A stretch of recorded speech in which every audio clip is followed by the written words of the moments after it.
Welcome to Myanmar Musings, a podcast of the Myanmar Research Centre at the Australian National University, Canberra. I'm Luke Corbin. It's March 28th, 2023, and today we are speaking with Mai Van Tran, Postdoctoral Researcher at the Nordic Institute of Asian Studies and the Department of Political Science at the University of Copenhagen. Van Tran researches authoritarian politics, social movements, and digital cultures in Southeast Asia, with a focus on urban Myanmar, and she received her PhD from Cornell University in 2020. Today, we're talking about Van's research with a kind of long view on the democracy movement in Myanmar. One quote from her thesis is that the long-term resilience of the urban pro-democracy movement is one of the most impressive and puzzling among all cases of collective activism under authoritarianism. As noted, Van wrote that even before the 2021 coup, so it's even more true now. Hello, Van. Hi, Luke, and thank you so much for having me here on Myanmar Musings. It's an absolute pleasure. As we were saying before we started recording, it's been a long time coming. I thought we could get started with a bit of biography before we talk about your research. So how did you become interested in this kind of career in a profession researching authoritarian politics and social movements? Was it something from your personal life, like your personal politics or participating in politics, or was it more of an intellectual journey trying to better understand politics in the world that we live in? Yeah, I would say that. So first of all, thank you so much. That is a really great question. I would say that my interest in researching authoritarian politics and social movements comes from a combination of both. So both from a personal interest to understand the world around me, and also from a more intellectual pursuit or motivation as well. So first of all, I think that people might guess from my name, I'm from Vietnam. I'm from Southeast Asia. So I grew up in a region where the most popular type of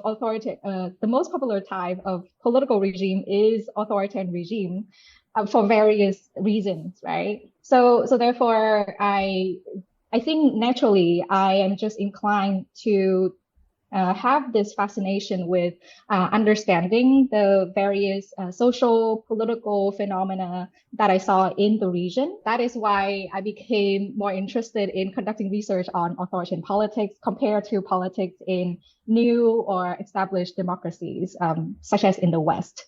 In terms of my interest in conducting research on social movements, I think this one is a little bit less straightforward because authoritarianism is, the most popular type of governance in Southeast Asia. Southeast Asia is also a region that witnesses a very few numbers of social movements. And by social movements here, I mean sustained collective action, sustained mass contention, which usually would, come across, for example, as public protest campaigns, right? And these types of phenomena are quite rare in the region. However, when I graduated from university, my first job was to be a research assistant, also called a junior fellow at the Carnegie Endowment for International Peace. I was a research assistant on Southeast Asian politics. And when I started my first job, that was also the year where Myanmar had its first free and fair by-election, in a very long time. So you might already know that it's 2012. And that led to the start of my fascination with civil society in Myanmar, how they were able to stay so active and resilient in many different issue areas, as well as how they were able to cultivate such a high level of international visibility compared to their counterparts in the region. That's great.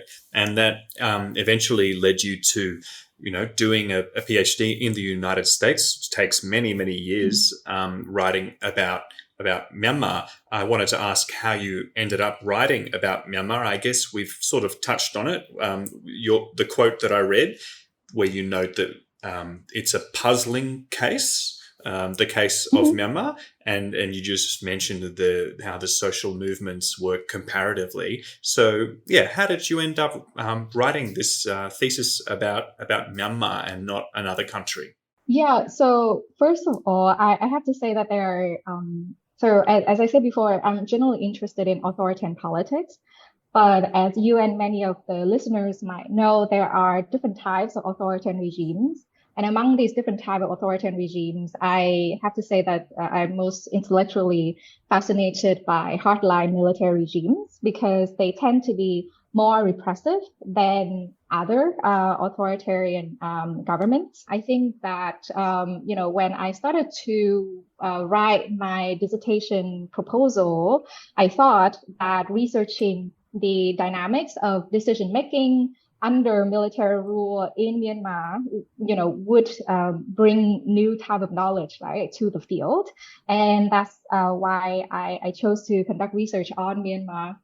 Originally, I actually wanted to conduct research on the decision-making process, especially regarding how the regime treats political dissidents under the rule of General Than Shwe. But after I arrived in Myanmar, which was in 2017, I also quickly realized that this kind of project would be quite unfeasible due to the lack of my own ability to access any types of sensitive military archival materials, as well as to conduct interviews, right, with former military members and leaders.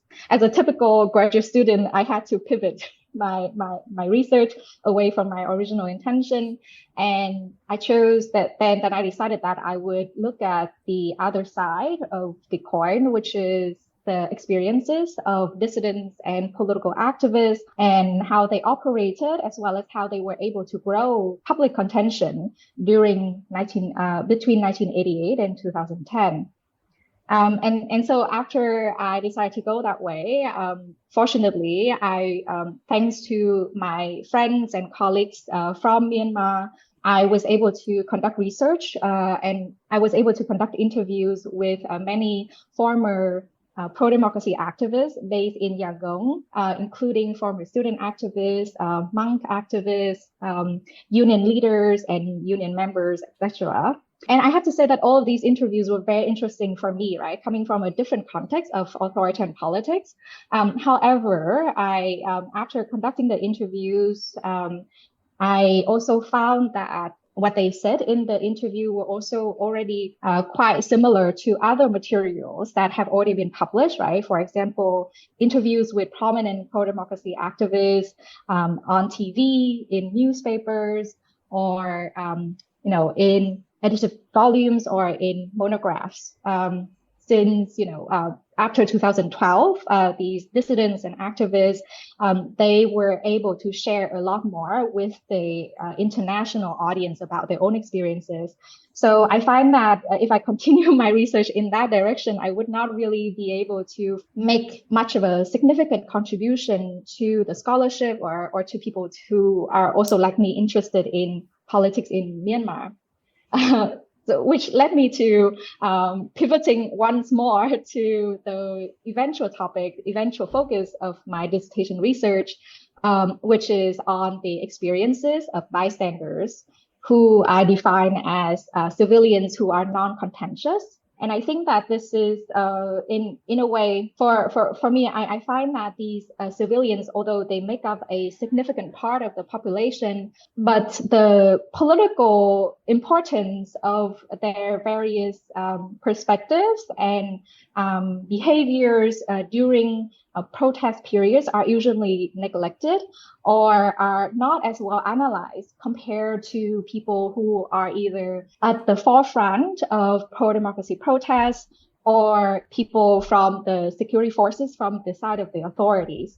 Such kind of lack of existing materials, existing analysis on bystanders, it motivated me to continue on with this research direction and to finish and to write my dissertation about the political significance of the seemingly insignificant bystanders.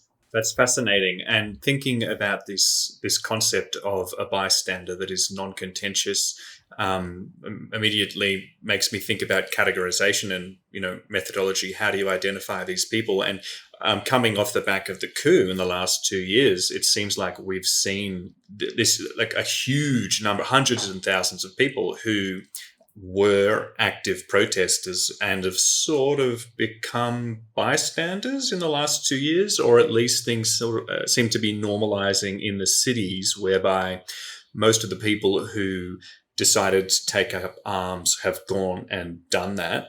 And then very many people who protested may have been imprisoned or not, but are sort of getting on with their lives. While they may be supporting the revolution in quiet ways, they're no longer protesting. But then when they see one of the protests that happen now in the big cities, what do they do, right? I want to ask about the time frame, though, because you talk to all these people and they must have had things to say about before 88 and about after 2010. So why are you drilling down on those 2 decades as particularly important for the arguments you're making? Yeah, thank you so much for that question. Actually, my focus is on 2 very particular and also well-known events. The largest urban pro-democracy protests in Myanmar in 1988 and in 2007. So that would be the 4/8 uprising and the Saffron Revolution. The reason why I chose these 2 events exactly because of how they are the most large scale, and therefore I will be more likely to find people who have witnessed, right, or who have participated in these 2 waves of urban protests and would have the most materials to understand why the general public chose to act and react toward these protest events in different ways. So, thinking about bystanders, as we've seen, like I said before, in the post-coup environment, there are people who you said they're non-contentious, right? So, what does it mean to be non-contentious? Does that mean that you just don't go out on the street and protest? Because I know that a lot of people who don't do that now are very active on social media, and they may be absolutely influencing things in certain ways, but not doing it in an obvious way. Are they contentious or not? What does that mean? Yeah, no, I think that's a really good question. So when I say non-contentious, I exactly what I mean is that like people do not openly protest against the government in any way that you think protest means, right? That means that we can assess whether a certain act is contentious, like based on our observation of the objective act, and we could also observe the motivation behind such acts, right? So, for example, if you lead a protest, if you write something that is anti-military, I would argue that those are contentious acts, right? Especially when you publish those types of writing publicly, right? However, there are certain acts that might be in a gray zone. For example, during I think some of the very popular images from the Saffron Revolution would be the line of people that would hold hands on the sides of the protest columns in order to separate the protesters from other people on the street. And people might argue that, people might argue that these are protesters because they also walking together with these protest participants. But this is why I think it's important to take into account the motivation of these people. And that is when I find that conducting interviews and talking to the people, who are the public that witness these events were very important. So first of all, they do not hide their grievances against the military rule, against the regime, either under Ne Win, under Salmong, or under Dan Shui, right? However, they do not think that what they were doing were contentious. They would rather characterize it as their way to help people avoid violence from the state security in order to make sure that they stay safe. So that's why I think that it's important to judge a certain action, not just by how they look, right? But also by the motivations behind it. And yeah, as I said, especially for actions that might be more in the gray zone. Thinking about trying to understand the difference and what your thesis is trying to get at, are bystanders part of the context? So are you sort of analysing the context rather than the action in order to try and understand, causation or success or failure or resilience? Yeah, no, I think that is a really good way to characterize my research. So first of all, I actually also wanted to mention why these bystanders, right? They do not engage in contentious acts, such as participating or leading protest activities. I think that there are two main reasons. So first of all, due to the perception of physical and political risk of participating in such action, especially regarding potential persecution by the military regimes. Secondly, they might also have very low expectation of success of these types of contentious activities since for their whole life, right? They have been indoctrinated into thinking about how strong and how stable the military rule in Myanmar is, and how it would be very hard to challenge such type of governance. So therefore, despite the fact that they might have considerable grievances, economic or social, etc., different types of grievances against the regimes, they do not try to openly, engage in contestation. So then how would these bystanders fit into the story of contentious politics? I also, agree with the, existing literature on this topic that the authorities and the dissidents or protesters are the main actors, right, of contention. And bystanders, they therefore would play, once again, an important part in terms of the operating environment. Especially during public protest campaigns. However, whenever we read about the operating environment of these public protests, these mass contentious campaigns, we do not find any kind of description about bystanders, because I think that most people assume that if these bystanders, if they don't participate and if they also don't hinder these protests, then there's nothing really significant about what they do regarding contentious politics, right? But I think, like, from observing the behaviors of both the authorities and of the protest leaders, we can see that actually both sides, they want to harness the maximum level of support from these bystanders, right? From people who have not decided to help or to fully endorse either types of actions. For the bystanders themselves, right? They might also be exposed to propaganda or rhetorics, right, by the authorities or also by the leaders and organizers of protest campaigns. And based on such type of exposure, to such rhetorics, as well as their direct, like, in-person witness of protest activities and of violent crackdown incidents, and they might perceive protesters, right, either as criminals who, according to the regime, right, would destroy civilian properties and neighborhoods and harm civilian lives.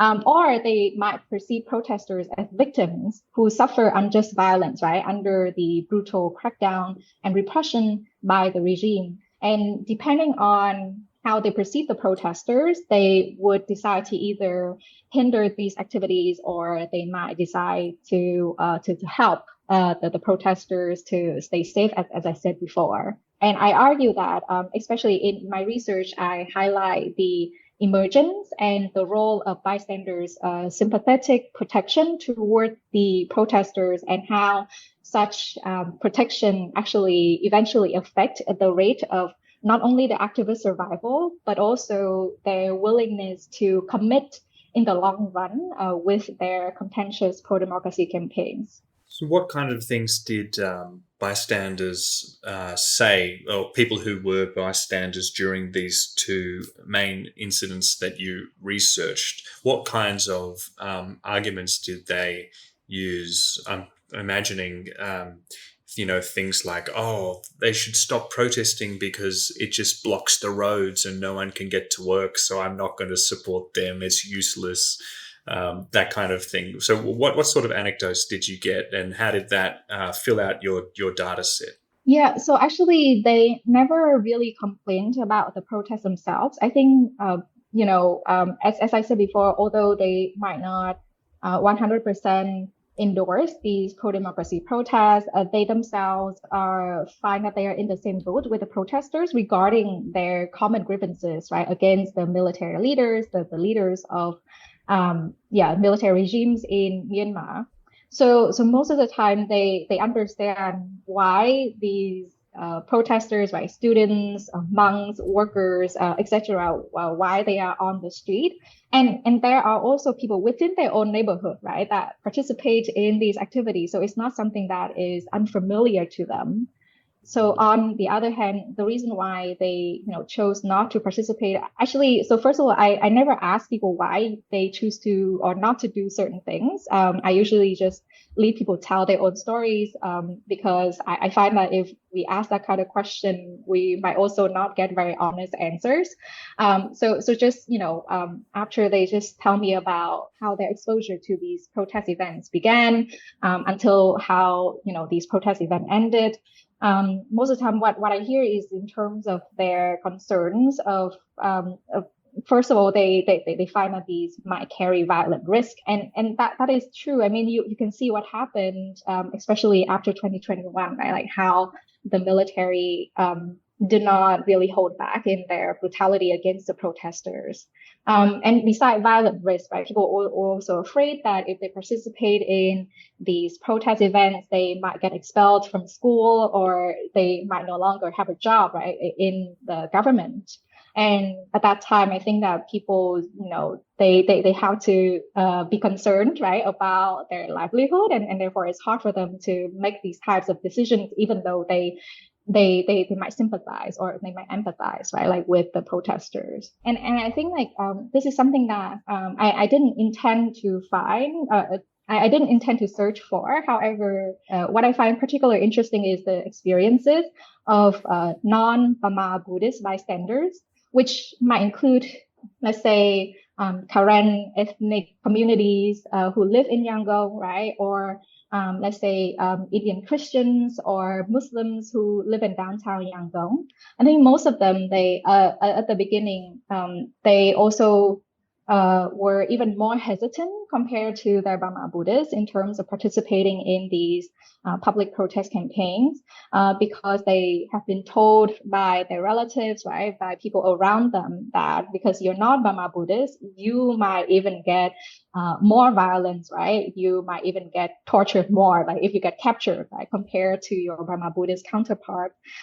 So these groups of population, they seem to be less likely to participate in these events.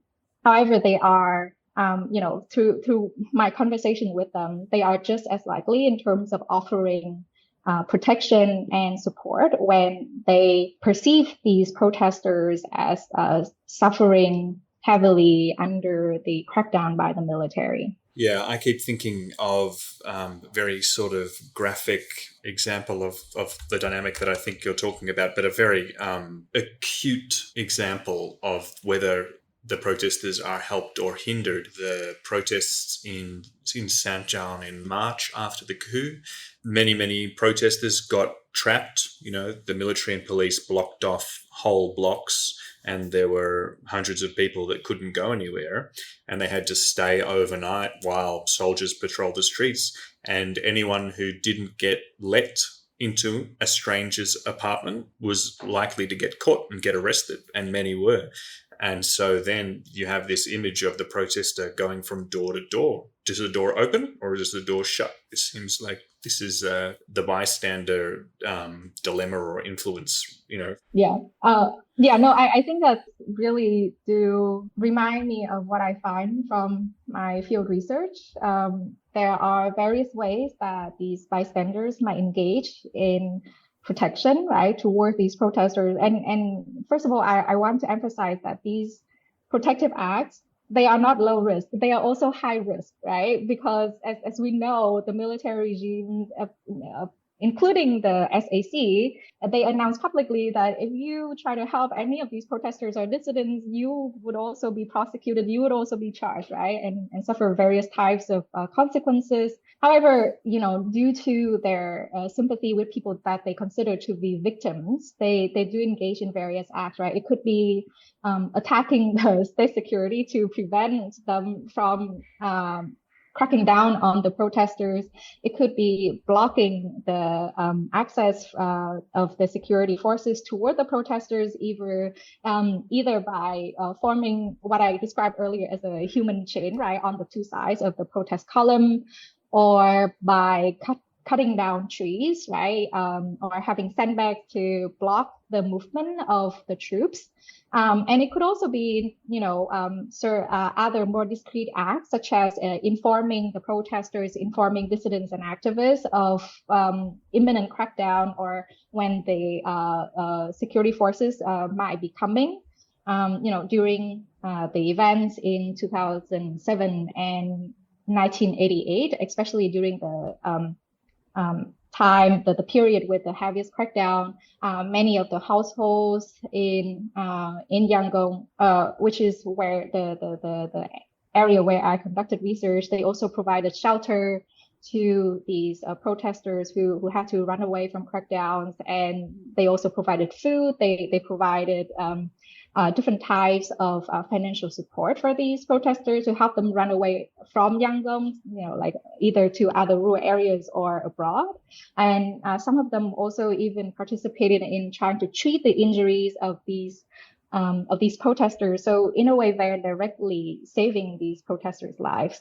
During those couple of months after the coup in 2021, it almost felt like when the soldiers would come in to subjugate a peaceful protest in a particular area, they even seemed to adopt the attitude that everyone in that neighborhood was an enemy, basically.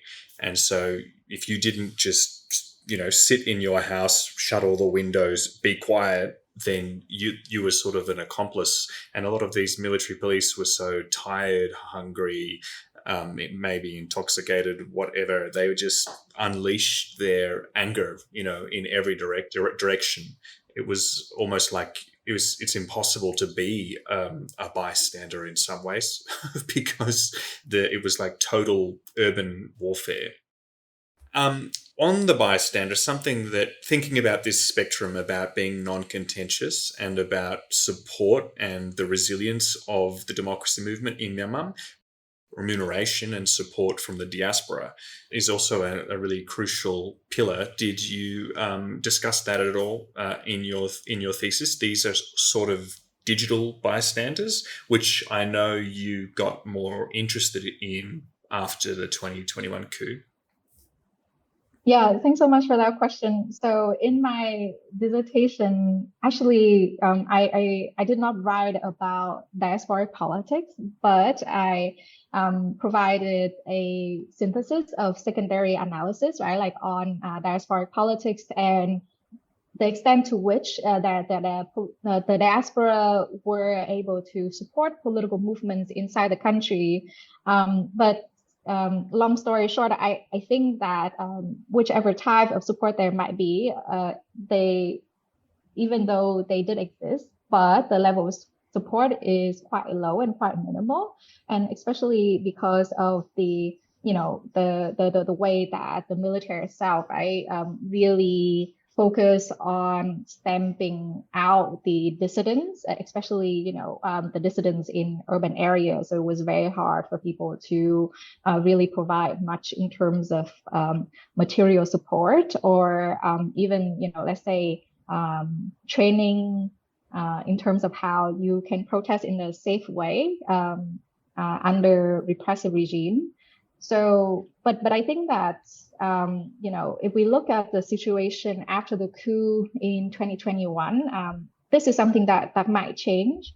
However, this is an area that I am less able to discuss due to the fact that I'm also not able to be on the ground at the moment to really observe what is going on or conduct interviews with the protesters, with the activists or dissidents inside the country. Of course, due to the high level of risk for conducting this kind of in-person research. So what I am trying to do right now, like in terms of for my dissertation, is to try to incorporate more perspectives regarding the strategies of the military after 2021 regarding their anti-protester propaganda and counter mobilization strategies, as well as how the anti-coup forces are also attempting or trying to counter such propaganda via different media materials that are available online that I myself can access. So this is one significant part that I'm trying to do in order to develop my dissertation into a new book manuscript. And in terms of thinking about the military strategies, I think that as you mentioned before, right, now that we live in the digital age, the military still also has less control over the information environment, both online and offline, right? And so in a way, people who live within the country, they have more channels to access information from outside, with the use of VPN. And that might also allow certain pockets of the population, especially the one with the access to internet, right, to be more exposed, let's say, to media materials from independent media houses or from, let's say, the parallel government, the NUG, right, or from different types of anti-coup forces.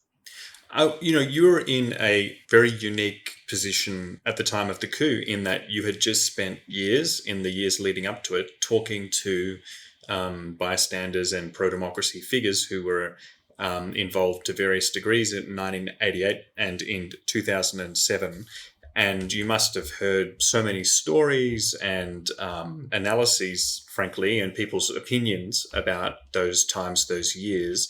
After absorbing all that and writing your thesis, what has been the most surprising thing for you about the way protesters, bystanders, or authorities have acted after the coup in 2021? Yeah, I think that after 2021, I saw that there are quite some similarities, right, in terms of how the military acted before in 2007 and 1988, but there are also quite some differences.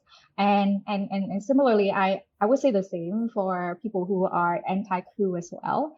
So if we think about the military strategies in 2007 and in 1988 regarding the anti-protester propaganda, they would try to paint protesters as these violent criminals that intend to destroy peace, stability, etc., and who harm civilians. And we still see the same type of rhetorics, right? Like after the coup, but I think especially during the first few months after the coup, there was more of an emphasis on the CDM, the civil disobedience movement.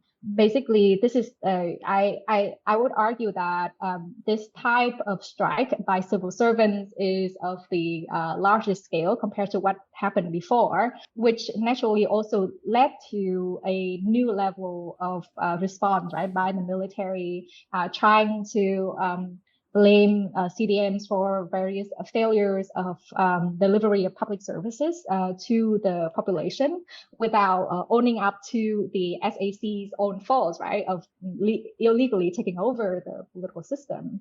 And so this is once again we can see that the military leaders they do adapt according to new situations, and therefore we should not underestimate their ability to spread propaganda, to indoctrinate people into believing what they are saying instead of judging the reality for what it is. And at the same time, I do think that compared to pro-democracy activists and dissidents before 2010, the ones after 2021, they have certain advantage, especially in terms of how in the 10 years between 2011 and 2020, people already accumulated experiences and expertise in conducting mass contention, right, in terms of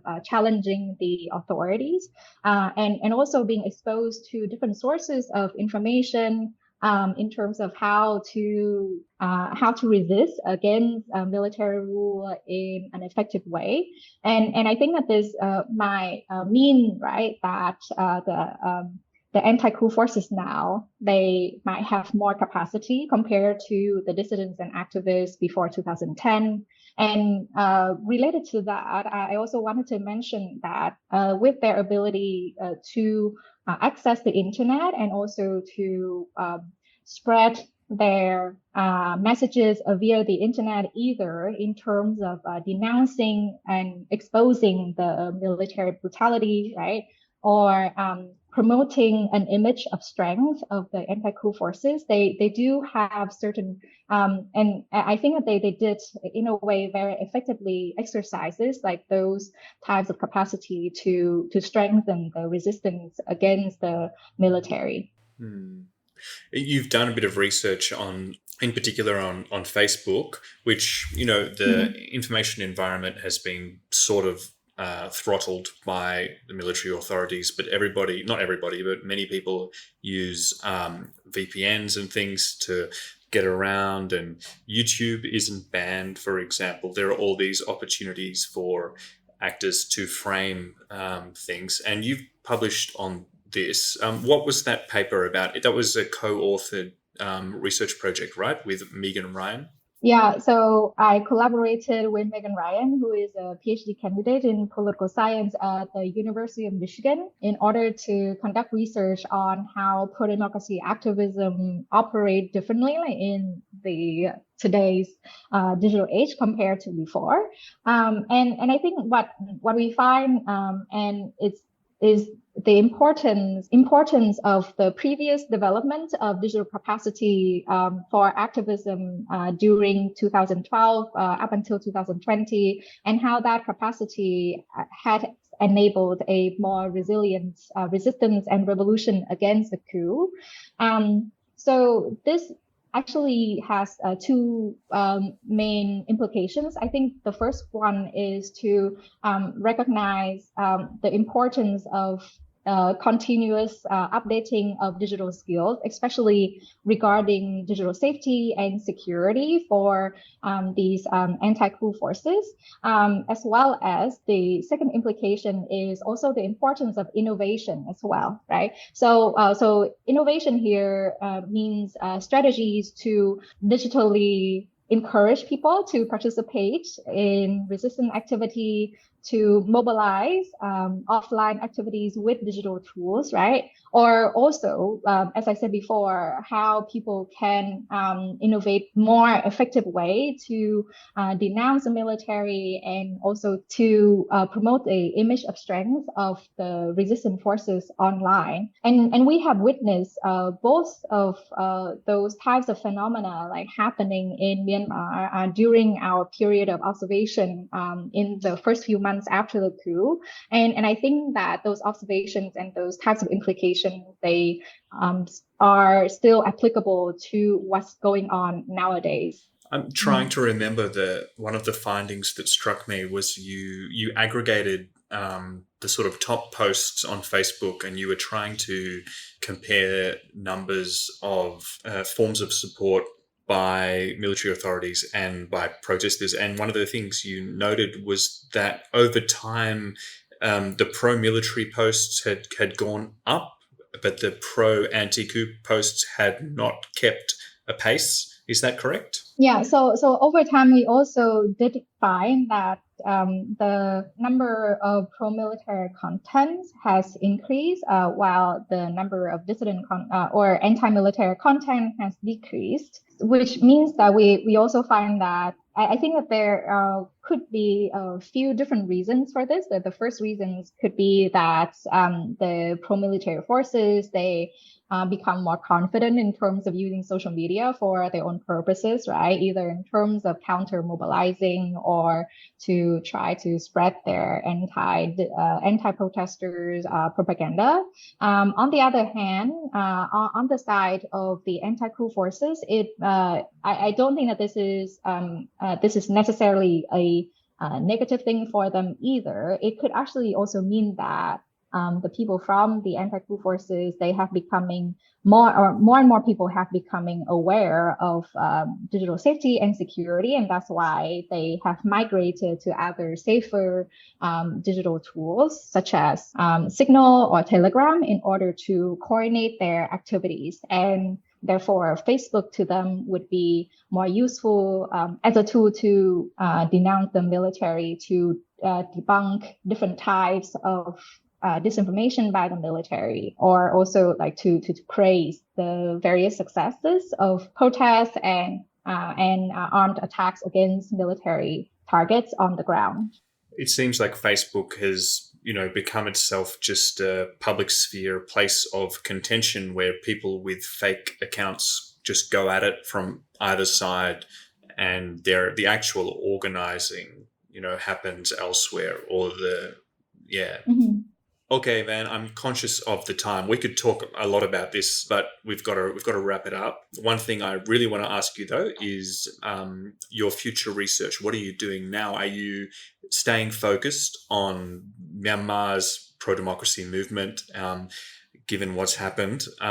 What are your future projects like? Yeah, so right now I'm focusing on two strands of research. My first priority is to try revising my dissertation into a book manuscript by incorporating more data analysis from the post-coup revolution. And, as I have already shared a little bit with you before, so tentatively, I would title this book manuscript as Bystanders to the Rescue, Resilience and Mass Contention under Myanmar's Military Rule. And in terms of the second strands of my research, as I have also shared before, I am collaborating with Megan. I'm also collaborating with another PhD student. His name is Xuan Tut from the Sociology Department at Stanford University, in order to try to look at the pro-democracy activists' digital strategies to build inter-ethnic solidarity across anti-coup resistant groups.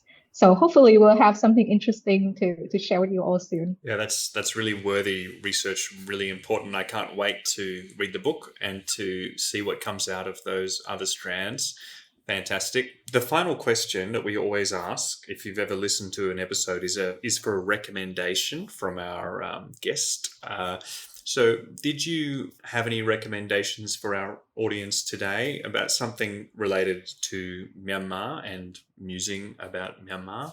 So for me, I think for people that are interested in understanding more about the current political and conflict developments in Myanmar, I would recommend the various independent media sources. So there are many high quality sources out there, and I would encourage people to monitor and to follow. And there are also many great English language sources. On top of that, I also would encourage people to seek out those sources that include voices from the ground. Even though due to the current high risk situation, it is difficult to get a representative picture of how people are experiencing life after the coup. But I think it's still very worthwhile to read and to listen to podcasts, right, or blog posts, to visit exhibitions, or even to read journal articles in the Independent Journal of Burma Studies on how many different types of groups of people within Myanmar are experiencing the post-coup life. On another angle, I think regarding the long-running pro-democracy activism in Myanmar, I myself have benefited greatly from many excellent sources of scholarship, including the book by Christina Fink called Living Silence in Burma, Bertolt Lintner's book called Outrage, Burma's Struggle for Democracy, a PhD dissertation by Dr. Linia Beatty called Challenge and Survival, Political Resistance in Authoritarian Burma, and various reports and articles by Jia-Ying Lang on urban-based activism under the previous military rule before 2010. So yeah, those are all of the sources that I would recommend for people who are interested in these issues to seek out. Thank you. That's a fantastic set of recommendations. Those ones at the end there, I've gone back and read Christina Fink's and Bertolt Lintner's Outrage after the coup, and really terrific. Fink's book is just so rich and so moving. I find it it really is just very nuanced and paints a really accurate picture. Like I see that in people's personal lives, just how she got it completely right. Yeah, wonderful. So yeah, great recommendations. Thank you for those, and thank you for coming on to the show, onto Myanmar Musings. We really appreciate it. Yeah, thank you so much, Luke, for being such a great host.